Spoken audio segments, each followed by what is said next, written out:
2026వ సంవత్సరంలో వృషభ రాశి వారికి జరగబోయే 6 ముఖ్యమైన సంఘటనలు ఏమిటి, ఎలా ఉండబోతుంది వివిధ రంగాల వారికి. సో అవుట్కమ్ ఏ విధంగా ఉండబోతుందో చూద్దామండి. 2026వ సంవత్సరం సూర్య ఆధారిత సంవత్సరం. అంటే 2 + 0 + 2 + 6 = 10. 10 అంటే 1 + 0 = సింగిల్ డిజిట్గా మారిస్తే నెంబర్ 1 అవుతుంది. రవి చంద్రులు మిత్ర రాశులే కాబట్టి 1 అంటే రవి. సో ముఖ్యంగా మనం చెప్పబోయే ఫలితాలన్నీ కూడా చంద్ర రాశి ఆధారంగా చెప్పబోయేటి రాశిని తీసుకుని చెప్పబోయే ఫలితాలు అండి. వృషభ రాశి వారికి సాడే ప్రభావం ఏమాత్రం లేదండి. అంటే ఏలినాటి శని జరగట్లేదు.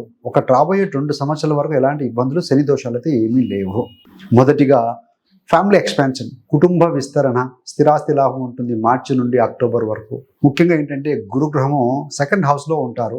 మార్చి 11న ఫార్వర్డ్ మోషన్లోకి వస్తాడండి. సో ఫలితం ఏంటంటే మార్చి 11 నుంచి అక్టోబర్ 31 వరకు కూడా ఫ్యామిలీ ఎక్స్పాన్షన్, కుటుంబ విస్తరణ ఉంటుంది. సంతానం కోరుకునే వారికి ఈ సమయం అనేది బెస్ట్ పీరియడ్ అని చెప్పాలండి. పెద్ద స్థాయి కుటుంబ నిర్ణయాలు ఏదైనా తీసుకోవాలనుకుంటే, ఇంటి కొనుగోలు కానీ, ఇంటి స్థలంలో ఏదైనా నివాసం ఏర్పరచుకోవాలనుకున్నా, ట్రాన్సాక్షన్ చేయాలన్నా కూడా ఇలాంటి వాటికి సంబంధించిన విషయాలకు అనుకూలంగా ఉంటుంది.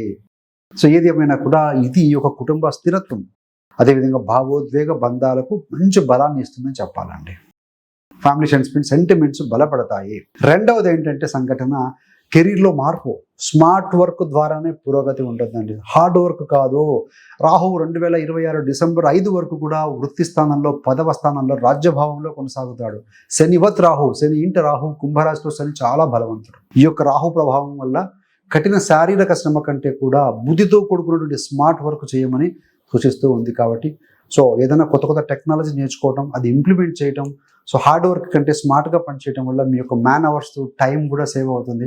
సో ఇప్పుడు కూడా స్మార్ట్గా చేసే వారికి గుర్తింపు ఉంది నవేడేస్. కాబట్టి ఆ రకంగా ఇంప్లిమెంట్ చేసుకోవాల్సిన అవసరం ఎంతైనా ఉంది. టెక్నాలజీ అయితేనేమి, ఎడిటింగ్ అయితేనేమి, రీసెర్చ్ అయితేనేమి, లేదా ఏదైనా విశ్లేషణ చేస్తూ ఉంటారు కొంతమంది, అలాంటివి కానీ ఇవన్నీ కూడా అద్భుతంగా మీకు ఉంటాయి అని చెప్పవచ్చు అండి. వృషభ రాశి వారు ఎవరైతే ఉద్యోగంలో ఉంటారో టెక్నాలజీ అనాలిసిస్తో కూడుకున్నటువంటి ఉద్యోగాలపైన ఎక్కువగా మీకు ఇంట్రెస్ట్ ఉంటుందండి. సో వాటి మీద వెళ్ళినా కూడా ఉపయోగం ఉంటుంది. So artificial intelligence, AI technology వాడుకోవడం కూడా 1 ఆఫ్ ది పార్ట్ అని చెప్పాలి. అదేవిధంగా ఉద్యోగ మార్పుకు అవకాశం ఉంది. చేంజ్ ఆఫ్ జాబ్ అనేది మనకు ఇండికేట్ చేస్తుంది. ముఖ్యంగా ఏంటంటే 2025 ఏప్రిల్ తర్వాత ఏదైనా మార్పు జరగకపోతే 2026లో దాదాపు 90% ఉద్యోగ మార్పు లేదా కొత్త బాధ్యతలు, కొత్త రెస్పాన్సిబిలిటీస్ మీరు తీసుకునే అవకాశం బలంగా ఉందండి. మూడవది ఏంటంటే ఆర్థిక లాభం అండ్ ప్రమోషన్. జూలై నుండి నవంబర్ మధ్యన, సో జూలై టు నవంబర్ మధ్యన గ్రహస్థితులు ఏ విధంగా ఉంటాయంటే శని గ్రహము 11వ స్థానంలో ఉన్నాడు, 10వ అధిపతి అయ్యి జూలై 25న వక్రగతి రెట్రోగ్రెషన్లోకి వెళ్తాడండి. అంటే